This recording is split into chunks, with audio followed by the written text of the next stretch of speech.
Okay, can I step over you? Excuse me, dog. Blanca, whatever. Okay, it's Friday. Welcome to another edition of 42nd Street, Pete's Grindhouse.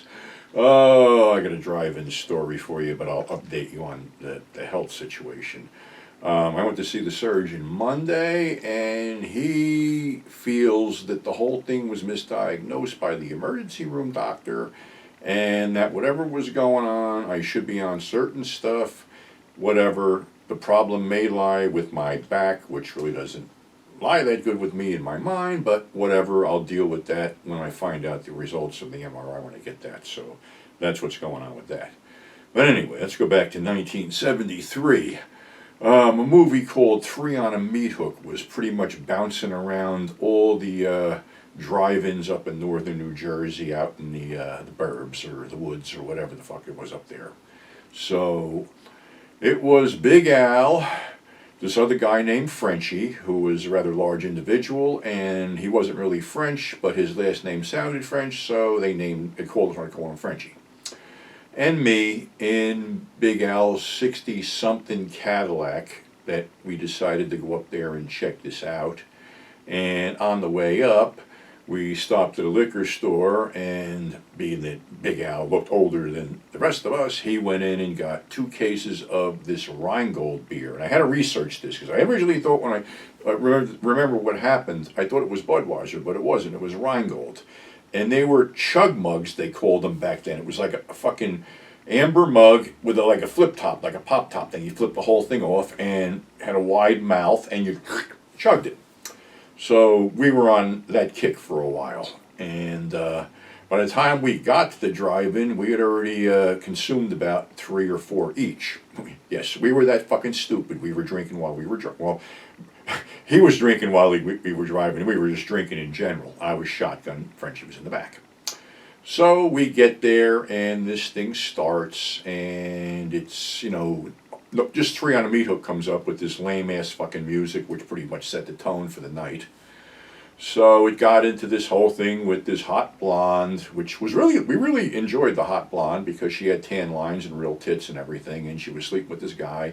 And her and her 3 girlfriends are going up somewhere in the country to do some boating and sightseeing and whatever the fuck they do for a weekend. So they get up there, and they're being watched by this young guy who's kind of on the odd side. And as luck would have it, they're driving down a deserted country road at midnight when they run the fuck out of gas. Familiar theme this week. So anyway, the young guy pulls up with his pickup truck and says, I don't think you're out of gas. Something's broke. We can get a garage in the morning. You can stay at my house with me and my pa. Okay, now you know there's something wrong. So anyway, they go up to Pa, and Pa ain't happy to have him. No at all. And he goes, Billy, you know what happens when you get around women? And we're like cracking up because we know what happens when we get around women. So anyway, we're drinking steadily. And of course, the girls get settled in, and Billy decides he'll sleep in the barn as to be away from this. Then all of a sudden, the blonde is stabbed to death in the bathtub, and we're bemoaning her fate because that got us pretty horny. But anyway, somebody shotguns the other 2 girls in the bed, and the other girl's running away, and she gets decapitated in a really pretty nasty scene for that era. So anyway, now we got our dose of violence.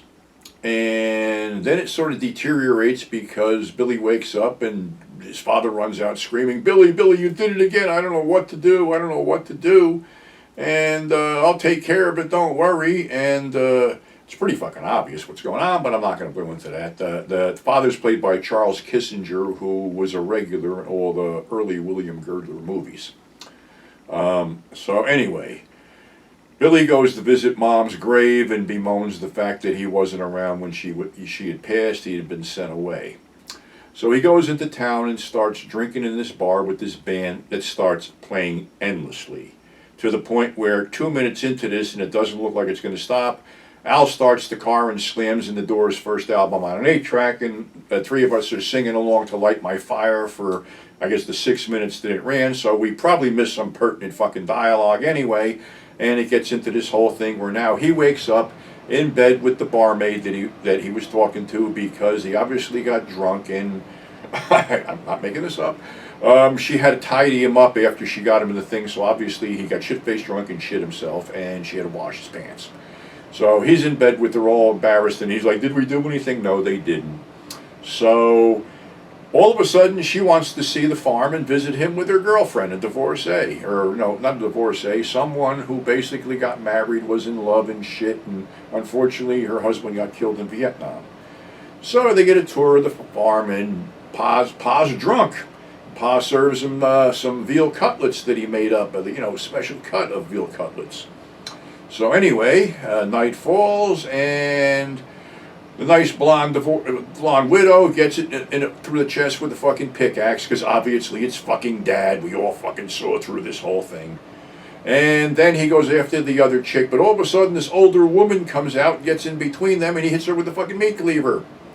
And then Dad is restrained by his son, he gets knocked out, and then we segue to the psycho babble bullshit thing, which we had probably drowned it out, but being that I had to go revisit this via the fucking Naked Torture Show, which is as bad a copy as it looks, it seems that when Billy got sent away, Mom had a complete breakdown, this and that, and resorted to cannibalism. Okay, does that make any fucking sense? No, it doesn't.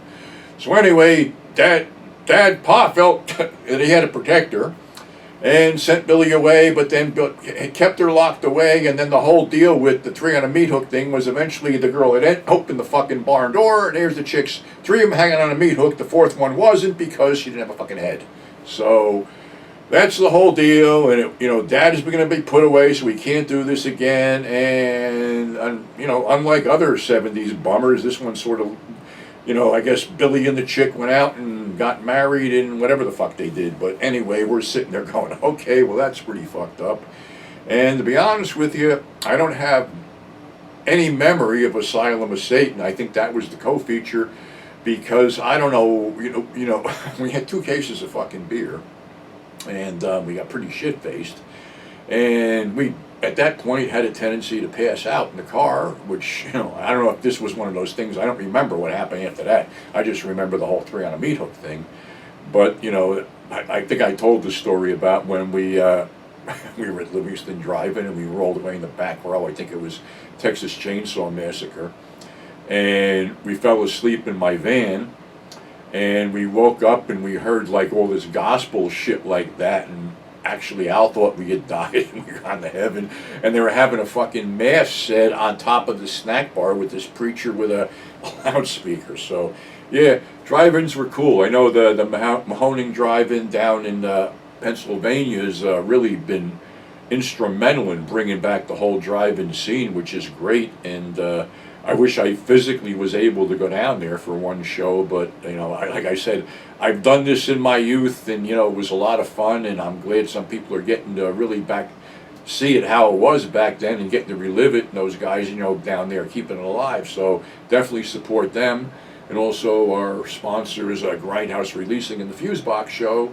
So that's our show for today. My little drive-in story with 3 on a meat. And the other thing is with 3 on a meat hook. Of course, this is a bootleg. It was out on Regal VHS Home Video was a bootleg, and a bunch of other labels like, I don't know, Cheesy Flicks or Desert Island Films or whatever. It's never gotten a real legit DVD release, and I thought maybe because no prints have been discovered, but it seems that whoever owns the rights to this thing seems to think it's worth really, really big bucks to put out, so that's why we ain't getting to see it, I guess, and it's going to be his fucking loss, because sooner or later, and it's happening already, that interest in some of this stuff is waning. And not that it's a great fucking film, but it's sort of like out in that whole time period, like, okay, it came out like a year before the Texas Chainsaw Massacre came out, and, the same theme, a family of cannibals. Well, and maybe it's shame Billy didn't know that he was eating his girlfriend. So anyway, thanks for subscribing. Thanks for tuning in. Stay safe. We'll catch you on the flip side.